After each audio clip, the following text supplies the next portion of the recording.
My name is Kevin B. Burke. I'm the headmaster of the Real Astrology Academy, and I'm the creator of the human game. The philosophy of the human game looks at everything through the lens of story. Reality is a story, and when you tell yourself a better story, you create a better reality. You can access the writer's room of the story of your life and find the fun, excitement, and meaning in your life right now. This episode explores the secret story of the law of attraction and how it relates to the human game. The law of attraction burst onto the pop culture stage with the 2006 film The Secret, and then a follow-up book based on the film. The book caught the eye of Oprah Winfrey and then sold over 30 million copies worldwide, suggesting the real secret of success is a plug from Oprah Winfrey. The law of attraction is a great story. It promises that if you visualize your dreams and never let go, your dreams will come true. When you ask the universe for something, the universe always delivers. The universe literally reads your mind because what you think about, what you hold in mind, is what you create in your life. All you have to do to create better experiences is to think better thoughts. Millions of people around the world followed the advice in The Secret, and most of them had the same kind of experience. They started out filled with optimism, excited to discover what the law of attraction can do for them. They dig through the muck of their current lives, constantly affirming, "I know there's a pony in here somewhere." Sure, most of their friends and family are skeptical, but sometime soon, when they find the pony, then they will be able to ask, "How do you like me now?"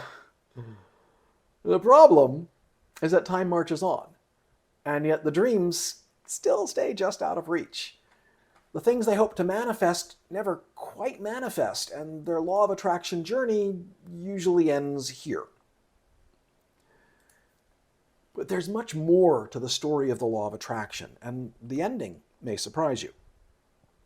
We'll begin by exploring the backstory of the law of attraction to learn what it is and where it came from.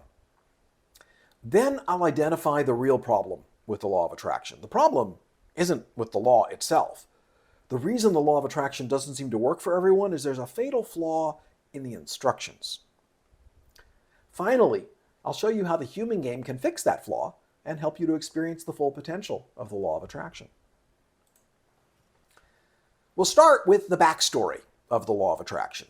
Now, most New Age ideas claim to originate in ancient times, but many of these ideas were actually born in the 1960s.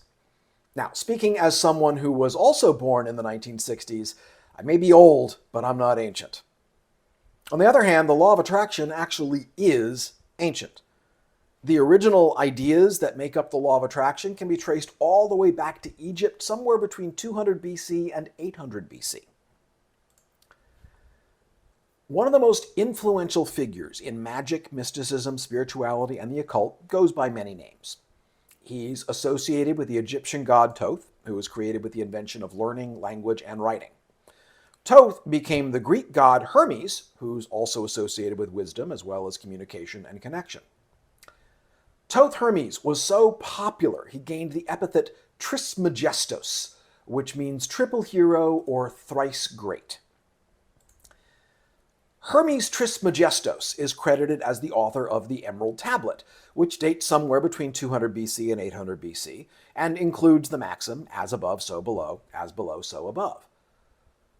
Now, regardless of who actually wrote the Emerald Tablets, whether it was a quasi-eternal demigod with the head of an ibis, or an Egyptian priest with a first-rate public relations team, the spiritual principles have been around for more than 2,000 years, so the law of attraction really is ancient spiritual wisdom. Now fast forward to 1908 and the publication of the Kybalion, a study of the Hermetic philosophy of ancient Egypt and Greece. This book is credited to 3 initiates who present and explore the 7 Hermetic principles, but it was probably actually written by William Walter Atkinson, a member of the New Thought movement.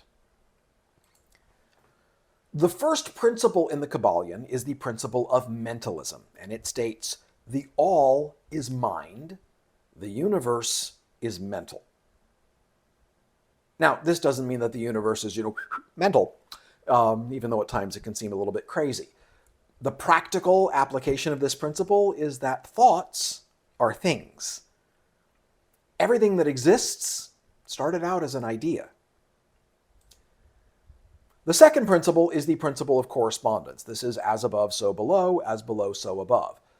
This is the basis of astrology, but it's not a big part of the law of attraction. The third principle is the principle of vibration. Nothing rests, everything moves, everything vibrates. The law of attraction is based on the principle of mentalism and the principle of vibration.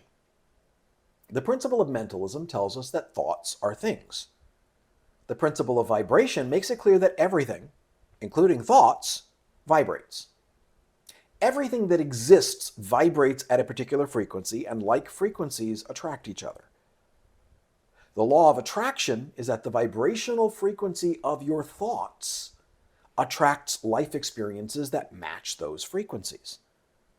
Your thoughts literally create your reality. What you hold in mind manifests. You attract whatever you pay attention to. What you think about and pay attention to also influences your emotional state. Even if your goal is to prepare yourself for the worst, if you focus on negative thoughts, the law of attraction will respond and manifest the things you were worried about. Now, you may get a feeling of satisfaction that, hey, clearly you were right to worry, but you won't get to feel happy. On the other hand, if you look on the bright side and expect the best possible outcome, things tend to work out for the best, and you feel happier overall.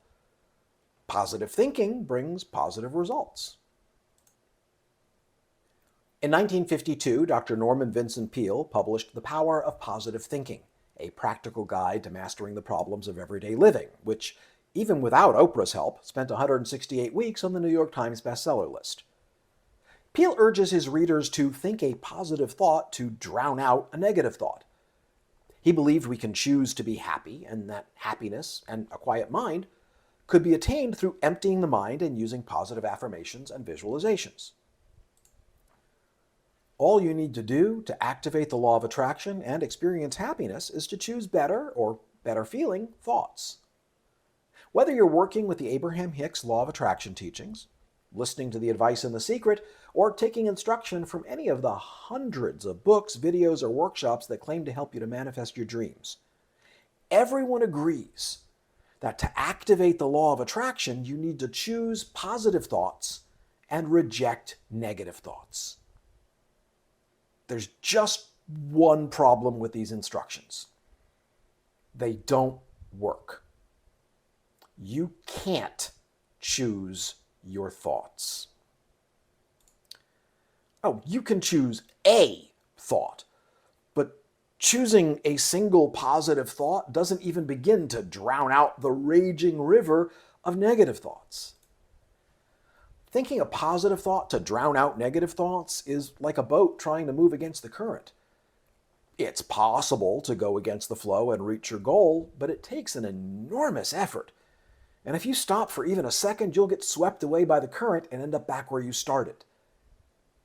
This is the fatal flaw in the instructions for the law of attraction. You can't choose your thoughts. But you can tell better stories. Thoughts may be the smallest unit of reality, but the smallest practical unit of reality is story. Thoughts are like atoms, but stories are molecules. Stories organize thought. You can't change the flow of the current, but you can change the course of the river by changing the story. When you tell a better story, you automatically think better, more positive thoughts. Find a story that supports your goal, and you'll automatically think the positive thoughts that manifest your intentions. Let's look at this another way. When you'd like to use the law of attraction to create something new in your life, it's like you're standing on a cliff. You can see your new reality waiting for you on the other side, but you have to find some way to reach that new reality without falling into the void of despair and darkness. The best way to cross to the other side is to build a story bridge. But to build that bridge, you need support. You can buttress the bridge as you build it using stories. You assemble stories to prove to yourself that not only is it likely that you'll achieve your goal, but it's practically inevitable. It's almost like arguing a case in front of a jury. Piece by piece, you eliminate all reasonable doubt until the only possible outcome is success. This is what changes the course of the river of your thoughts. You don't have to prepare for the worst because the worst isn't in the realm of possibility anymore. Once you build a story bridge, it keeps your vibration high without the struggle. You just sit back and let the law of attraction do the driving. And this is where the human game comes in. The human game helps you to understand the power of stories. You learn how stories work and how to make them better. Most importantly, you have fun while you're doing it. The human game is a game, after all. These free mini classes illustrate the most important ideas, but if you'd really like to experience the human game for yourself, the best way is with a human game coaching package. I'll work with you one-on-one to show you how to access the writer's room for the story of your life. And among other things, you'll learn how to build a story bridge so you too can experience the secret story of the law of attraction. This video is a part of an ongoing series of free mini classes that explore the possibilities of the human game. If you'd like to see more, visit playthehumangame.com and register for the free human game introduction class. And if you'd like to experience the human game for yourself, I can help you with that. When you visit playthehumangame.com, you can learn about the human game coaching packages. Thanks so much for spending this time with me. I'll see you in the next class.